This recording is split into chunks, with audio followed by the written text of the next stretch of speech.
Hey YouTube, Jonathan here at Night Knowledge. Before you watch any further, be warned, there are some really big spoilers in this video, as I'm going to be showing you 5 of the 11 characters from Gloomhaven that you can unlock through completing personal quests. If you're okay with that, keep watching. We'll start off with this box, which looks like you're unlocking Cthulhu, or a Mind Flayer. Basically something evil, and you wouldn't be that far off. Enter the Harrower Plagueherald. Without reading the full bio, a Harrower are a swarm of insects that have formed a hive mind collection. A Plagueherald's goal is to spread disease throughout society to strengthen it and propel it towards great things. Something we didn't do in the last video was analyzing the health of each character. There are 3 types of setups: characters with low health, mediocre health, and high health.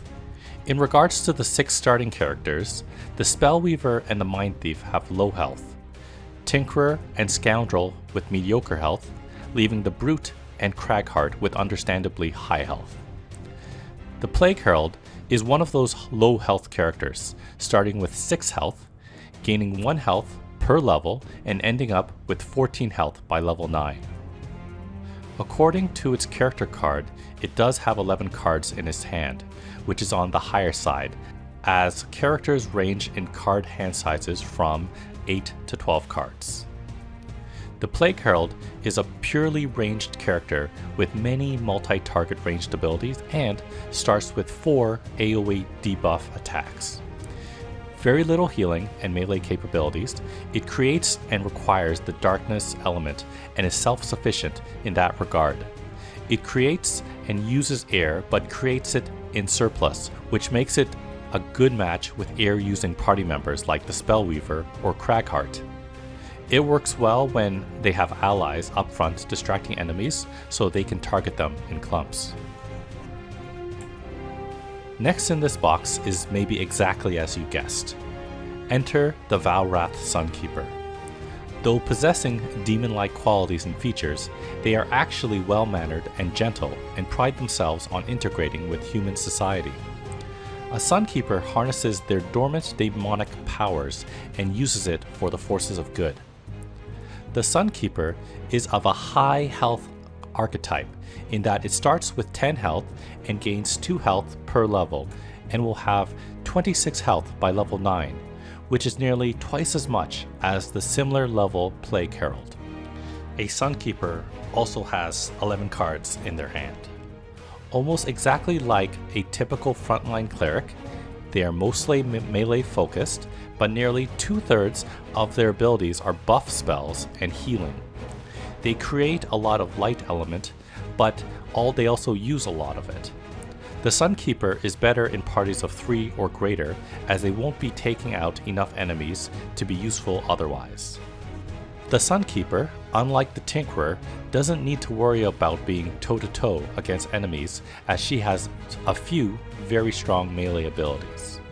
In this box we have the Aether Summoner. Pardon the pronunciation, but the Aether are transplanar travelers that are stuck between planes and probably joins your party due to their natural thirst for knowledge. The Summoner can, with proper concentration, pull anything she wishes across the planes to her side. The Summoner will be a very popular unlockable character, as she is the typical pet or hunter class. Mediocre health starting at 8, gaining 2 health every other level and ending with 20 at level 9. She has a smaller hand size than the typical character at 9. Half of her abilities are summons, and she only has ranged abilities with no melee. She has a few heals and a few buffs, but should not be relied upon to be the healer of the party. The Summoner creates dark, earth, air, and fire elements, while using only the air and fire, which makes them a good pairing with many different characters, including, once again, the Spellweaver and the Cragheart in particular. It has more summons than the Mind Thief and more health, giving it flexibility, and doesn't need to be in melee. Next, we have this box, which may make you think either Moon Elf or a Thief, and you'd be half right on both. The Aether Night Shroud. His bio describes an Aether that fights in the shadows and obtains knowledge by prying it off their target's cold, dead fingers. Very much the typical assassin, a mainly melee user that relies on invisibility to increase their damage. The Night Shroud has mediocre health starting at 8 and ending at 20, with a rather limited hand of 9 cards. With only one ranged ability card, the Night Shroud is an entirely melee character but isn't designed to tank.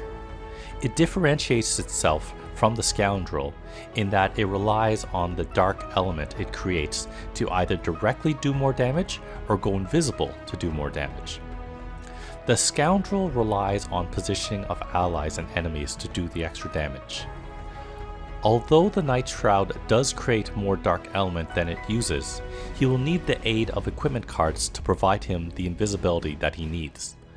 Early game will be difficult to become invisible consistently, but as he gains levels, he will eventually learn 3 additional ways to become invisible.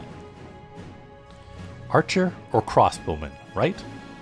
The last character that we'll look at today is the Valrath Quartermaster. According to the bio, the Quartermaster is joining your party to help maximize the effectiveness of the party's equipment. A high health character starting at 10 health and gaining 2 health per level, he unfortunately suffers by having a relatively small card hand size of 9. He mainly has melee abilities, and as he grows stronger, he'll have quite impressive AoE melee abilities. The Quartermaster cannot create nor use any elements, but near the end game can create some elements to help party members.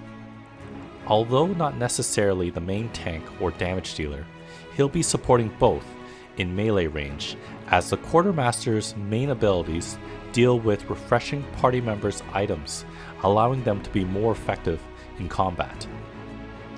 Similar to the Sunkeeper, the Quartermaster also has a few close-range buffs which makes him ideal for the front lines. If unlocked, the Quartermaster helps make the Night Shroud's early game much easier by refreshing equipment that gives him invisibility. So those are 5 of the 11 unlockable characters in Gloomhaven. In my opinion, only the Harrower and the Summoner are good for 2-character parties, while the other 3 are support characters best suited for larger parties. As a recap, the Plagueherald is your ranged damage dealer, both single target and AoE. The Sunkeeper is your traditional melee healer that concentrates on buffs and healing. The Summoner is your typical pet class, relying on pets to do the damage and dealing the rest through ranged. The Night Shroud is a melee assassin that relies on making the darkness element and being invisible to do burst damage. And finally, the Quartermaster, the support melee character designed to help their tanking and damage dealing comrades. Thank you for liking, commenting, and subscribing.